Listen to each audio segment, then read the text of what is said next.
கர்த்தர் நல்லவர், அவர் கிருபை என்றும் உள்ளது. இரட்சகராகிய இயேசு கிறிஸ்துவின் நாமத்தினால் உங்கள் ஒவ்வொருவருக்கும் அன்பின் வாழ்த்துக்கள்.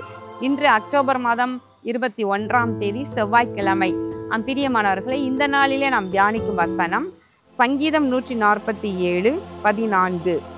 அவர் உன் எல்லைகளை சமாதானம் உள்ளவைகளாக்கி உச்சிதமான கோதுமையினால் உன்னை திருப்தியாக்குகிறார். கர்த்தர் நம்முடைய எல்லைகளை சமாதானம் உள்ளவைகளாக மாற்றி உச்சிதமான கோதுமையினால் திருப்தியாக்குகிறார் என்று சொல்லப்படுகிறது. இது ஒரு அருமையான வாக்கு தத்தம். இன்றைக்கு சமாதானத்தை தேடி தான் எல்லாருமே எங்கெங்கோ ஓடிட்டு இருக்கிறாங்க. ஒரு சமாதானம், வாழ்க்கையில உள்ள கவலைகளையும் வேதனைகளையும் வாழ்க்கையில உள்ளதை மறந்து இருக்கணுங்கிறக்காக அவங்க செய்யற தவறுகள், அவங்க ஈடுபடுற காரியங்கள் பெரிய விளைவை உண்டு பண்ணுகின்றது. சாராயம் குடிக்கிறவர்கள்ட்ட போய் ஏன் குடிக்கிறீங்க அப்படின்னு கேட்டா, கவலையை மறக்கிறதுக்காக குடிக்கிறேன் அப்படின்னு சொல்லுவாங்க. அதே போல கவலையை மறக்கிறதுக்காக நேரத்தை எல்லாம் வீணாக்கி மணிக்கணக்கா வேற காரியங்களை செலவு பண்றவங்க இருக்கிறாங்க. இதெல்லாம் எதுக்காகனா, அவங்களுக்கு சமாதானத்தை தேடுறாங்க, சமாதானத்தை பெற்றுக்கொள்ள வழி தெரியல, எங்குதான் சமாதானம் இருக்குன்னு புரியல. ஆண்டவராகிய இயேசு கிறிஸ்து சொன்னார், என்னுடைய சமாதானத்தையே உங்களுக்கு தருகிறேன் என்று சொல்லி இருக்கிறார். தேவ பிள்ளைகளுக்கு அது வழி தெரியும், எப்படி சமாதானத்தை பெற்றுக்கொள்ளலாம் என்று சொல்லி. இங்கு கூட கர்த்தர் சொல்கிறார், உன் எல்லைகளை சமாதானம் உள்ளவைகளாக்கி. எல்லைகள் என்றால் என்ன?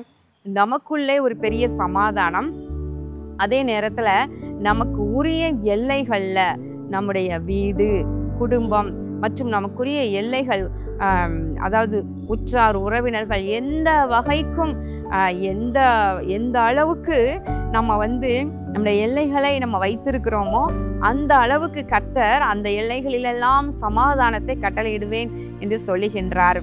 பிரியமானவர்களே, நம்முடைய எல்லைகள்ல சமாதானம் நிலவினால்தான் நாமும் சமாதானமாய் வாழ முடியும் இல்லையா? இது கர்த்தர் தருகிற பெரிய ஆசீர்வாதம். நீங்க ஒரு பெரிய தொழில் செய்யலாம், வியாபாரம் செய்யலாம், அல்லது நீங்க ஒரு நிறுவனமே நடத்தலாம். ஆனா உங்களுக்குள்ள சமாதானமும் எல்லாமே உங்களுக்கு போதுமானதா இருக்குது, ஆனா உங்க எல்லைகள்ல சமாதான குறைச்சல் இருக்குது அப்படின்னு சொன்னா நீங்க அது உங்களுக்கு ஒரு மனவேதனையாக இருக்கும் அல்லவா? சாலமோனின் நாட்கள்ல அவரவர் தங்கள் அத்திமரத்தின் நிழலிலே சுகமாய் குடியிருந்தார்கள் என்று சொல்லப்படுகிறது. ஒரு ராஜாவானால் அவருடைய எல்லைகள் எது மட்டும் இருக்கிறது? ராஜ்யம் முழுவதும் அவருடைய எல்லைகள் தான் இல்லையா? அவருடைய ஆட்சிக்கு உட்பட்ட எல்லா பகுதிகளும் அந்த ராஜாவிற்குரிய எல்லைகள் தான்.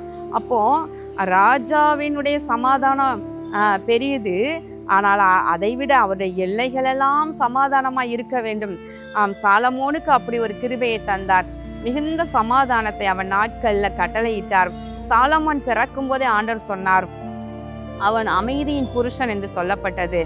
பிரியமானவர்களே, அதனோடு கூட தாவீதுக்கு இரக்கம் பாராட்டி அவருடைய குமாரனாகிய சாலமோனின் காலங்கள்ல ஒரு சமாதானத்தை தேசத்துல கட்டளையிட்டதை பார்க்கின்றோம். எங்கும் எதிரி இல்லை, எங்கும் இடையூறும் இல்லை என்று சொல்லப்படுகின்றது, என்று எழுதியிருக்கின்றது. அப்ப சாலமோன் அருமையாக தேவாலயத்தை கட்டினார், தான் விரும்பினவற்றையெல்லாம் கட்டினார் என்று பார்க்கின்றோம். அரண்மனைகளை கட்டினார் என்றெல்லாம் பார்க்கின்றோம். எங்கும் சமாதானம், இளைப்பாறுதல், ஜனங்களுக்குள்ளேயும் ஒரு சமாதானம். எல்லாரும் அவரவருக்குரிய எல்லை, அவங்கவுங்க தோட்டம், அவங்கவுங்க தொழில், அவங்கவுங்க வியாபாரம், எங்கும் சமாதானத்தோடு இளைப்பாறுனாங்க, சுகமாய் குடியிருந்தார்கள் என்று பார்க்கின்றோம். பிரியமானவர்களே, இன்றைக்கு உங்கள் எல்லைகள்ல சமாதானம் வேண்டும். உங்கள் குடும்பம், உங்கள் பிள்ளைகள், ஒருவேளை நீங்க முதியவர்களா இருக்கலாம், நீங்க நல்ல ஆண்டவரை பற்றி கொண்டிருக்கிறீங்க, கர்த்தரை தேடுறீங்க, ஆனா உங்க பிள்ளைகள் வளர்ந்துட்டாங்க, திருமணம் ஆயிடுச்சு, தனித்தனி குடும்பமா எங்கெங்கோ இருக்கிறாங்க, அயல் தேசத்துல கூட இருக்கலாம். ஆனா அவங்க வாழ்க்கையில கர்த்தர் அவங்க பற்றி கொள்ளாததுனால அவங்க குடும்பத்துல பல வேதனைகள் காணப்படுகிறது. அப்ப அதையெல்லாம் நீங்க பார்க்கும் பொழுது உங்களுக்கு சமாதான குறைச்சல், உங்கள் மனதுல வேதனை வருகின்றது. ஆனா ஆண்டவர் சொல்கிறார், உன் எல்லைகளிலெல்லாம் சமாதானத்தை கட்டளையிடுவேன் என்று சொல்லுகின்றார். அதனோடு கூட உச்சிதமான கோதுமையினால் உன்னை திருப்தியாக்குகிறார். உச்சிதமான கோதுமை, அதாவது கோதுமை உண்டு. கோதுமையில ஒருவேளை பல தரம், முதல் தரம், மீடியமான தரம், அல்லது கொஞ்சம் கடைசி தரம் என்று சொல்லப்படலாம். காய்கறிகள் கடையிலேயே நம்ம பார்க்கும் பொழுது நேற்று உள்ள காய்கறி, அப்போ அது சற்று கொஞ்சம் வாடி போயிருக்கும், அதில் கொஞ்சம் டேமேஜஸ் நிறையா இருக்கும். அப்போ வந்து நேற்று உள்ள இது இன்னைக்கு வந்திருக்கு, ஃப்ரெஷ்ஷாக இருக்குது, ஃபர்ஸ்ட் குவாலிட்டி என்று சொல்லி பிரித்து வச்சுருப்பாங்க. அதில் அடிபட்ட பழங்கள்லாம், அடிபட்ட பழம் எங்கேயாவது உரசி கருப்பான அந்த அடிபட்ட பழங்களெல்லாம் தனியாக பிரித்து வச்சுருப்பாங்க. நல்ல சுத்தமாக எல்லாம் ஒரு பழுது இல்லாத பழங்களை தனியாக வச்சுருப்பாங்க. அப்போ தான் முதல் தரமானது. அப்போ ஆண்டவர் சொல்லுகிறார், உச்சிதமான கோதுமை முதல் தரமான நன்மைகளினால் உன்னை போஷிப்பேன், திருப்தியாக்குவேன் என்று சொல்லுகின்றார். தேவ பிள்ளைகள், சில நேரத்தில் நம்ம எளிமையாக இருக்கலாம், எளிமையானவர்களாக இருக்கலாம், முதல் தரமானவைகளை அதிகமாக காசு கொடுத்து வாங்க முடியலை என்று சொல்லலாம். ஆனால் நம்ம எதை வாங்குகிறோமோ அதை கர்த்தர் ஆசீர்வதித்து அதை உட்கொள்ளும் பொழுது அதில் எல்லா நன்மைகளையும் வைத்து நம்மை திருப்தியாக்குகின்றார். அதிலே எல்லா ஆசீர்வாதங்களையும் வைத்து நம்மை திருப்தியாக்குகின்றார் என்ற அர்த்தம். பிரியமானவர்களே, இவ்வளவு ஆசீர்வாதத்தை எப்படி தருகின்றாராம்? அதற்கு முந்தின வசனம் பாருங்கள், 12வது வசனம். எருசலேமே கர்த்தரை ஸ்தோத்திரி, சீயோனே உன் தேவனை துதி. எப்போ தராரா?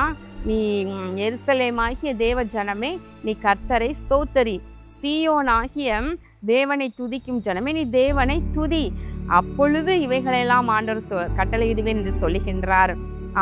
கண்களை மூடி ஜெபம் பண்ணுவோமா? எங்கள் அன்பின் பரலோக பிதாவே, இதோ இந்த நாளிலே நாங்கள் தியானித்த உம்முடைய வார்த்தையின்படி ஆண்டவரே, எருசலேமே கர்த்தரை ஸ்தோத்திரி, சீயோனே உன் தேவனை துதி என்று சொல்லி கர்த்தர் தருகிற நன்மைகள், இதோ உன் எல்லைகளெல்லாம் சமாதானம் உள்ளவைகள் ஆக்குவார், உச்சிதமான கோதுமையினால் அவனை திருப்தி ஆக்குகின்றார் என்று எழுதியிருக்கிற வார்த்தையின்படியே நீர் உம்முடைய பிள்ளைகளை ஆசீர்வதிப்பீராக, எல்லைகளை சமாதானம் உள்ளவைகளாக மாற்றுவீராக. குடும்பத்தில், வேலை ஸ்தலத்தில், குடியிருக்கிற இடத்துல ஆண்டவரே, இவர்களுக்குரிய எல்லைகள் ஆண்டவரை எல்லாம் மிகுந்த சமாதானத்தை கட்டளையிட்டு ஆண்டவரே, உச்சிதமான நன்மைகளினால போஷித்து ஆண்டவரே வாழ்ந்திருக்க பண்ணுவீராக. இயேசு கிறிஸ்துவின் நாமத்தினாலே இந்த ஜெபத்தை ஏறெடுக்கின்றேன் நல்ல பிதாவே, ஆமேன்.